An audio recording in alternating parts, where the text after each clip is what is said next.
Avrupa gezilerine çıkmaya karar verenlerin genelde ilk durağı İtalya, Roma olmuştur. Eğer siz de Roma'ya gitmeye karar verenlerdenseniz bu videoyu sonuna kadar izlemenizi tavsiye ederim. Roma çok da öyle hayal ettiğiniz gibi olmayabilir.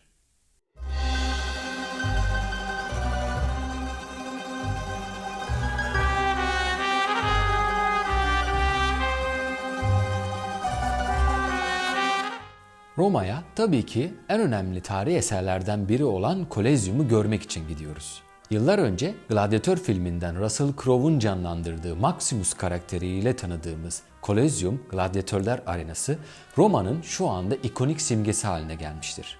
Fakat Kolezyum'un etrafında yapılan yeni bir metro inşaatı, Kolezyum'un o harika görüntüsünü yok etmiş durumda. Büyük ihtimal yer altındaki yapılan kazılar binalara zarar veriyor olması gerek ki Kolezyum'un yanında bulunan Roma Forumu'ndaki binalar demir direklerle desteklenmiş. Neredeyse eserin kendisi bile gözükmüyor.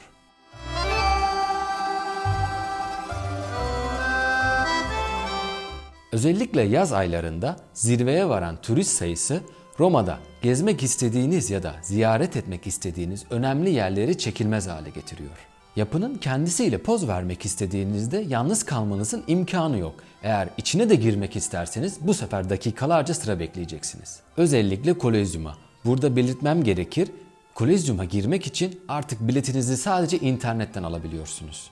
Bu nedenle gitmeden günler önce tarihinizi seçip biletinizi alıp öyle gidin. Aşağıda açıklamalarda bilet alabileceğiniz linki bulabilirsiniz. Biletinizi almazsanız Kolezyum'un önünde "Buying ticket only online" diyeceklerdir. Ayrıca internette iyi yorumlar almış ve çok ünlü olan lokantaların çok yoğun olması ve önlerinde uzun kuyrukların oluşması size hayal kırıklığına uğratacaktır. Bu nedenle benim tavsiyem Roma'yı Mayıs ya da Ekim ayında ziyaret etmeniz. Turist sayısı biraz daha çekilebilir seviyede olacaktır.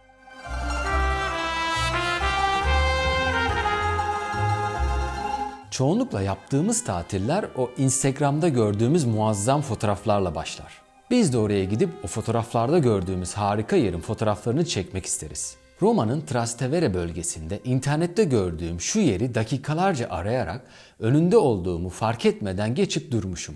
Eşim farkına varıp işte burası demesiyle fark ettim ve benim fotoğraf makinemle çektiğim sonuç da bu.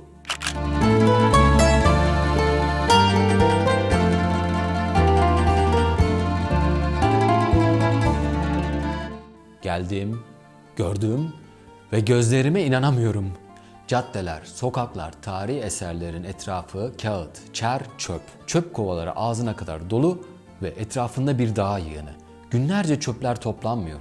Sokakta, yerlerde, göklerde, her yerde pislik. İnanılmaz kokuyor.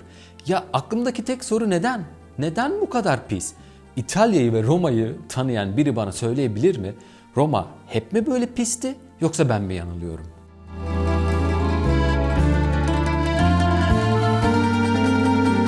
Roma hava alanlarından birine indiniz ve taksi yerine şehir shuttle'larını veya metroyu tercih ettiniz.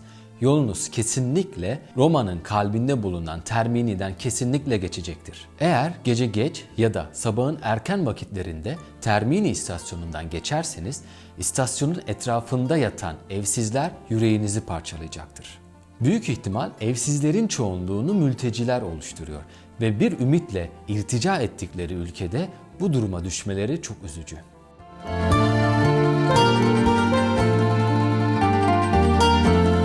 İtalya'da, özellikle Roma'da trafiğin ne kadar sıkışık ve zorlayıcı olduğunu duymuşsunuzdur.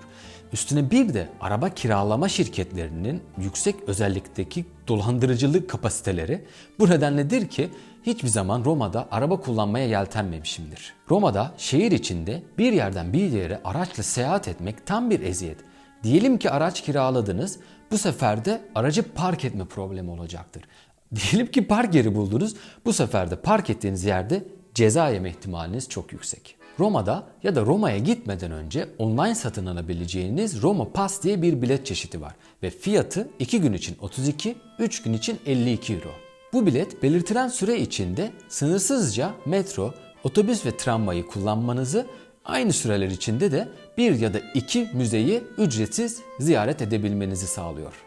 Gezip yorulduğunuz anda Google Map'ten gitmek istediğiniz adresin Yerini seçerek Public Transportation kısmını seçtiğinizde nerede durmanız gerektiğini, hangi durağı ya da hangi otobüsü ya da metroyu kullanmanız gerektiğini çok başarılı bir şekilde size veriyor. Fakat trafik unsuru devreye girdiğinde ya istediğiniz otobüsün istediğiniz vakitte ya da belirtilen vakitte gelmemesi ya da bindiğiniz otobüsün istediğiniz vakitte o adrese ulaşamaması gibi bir problem çıkıyor.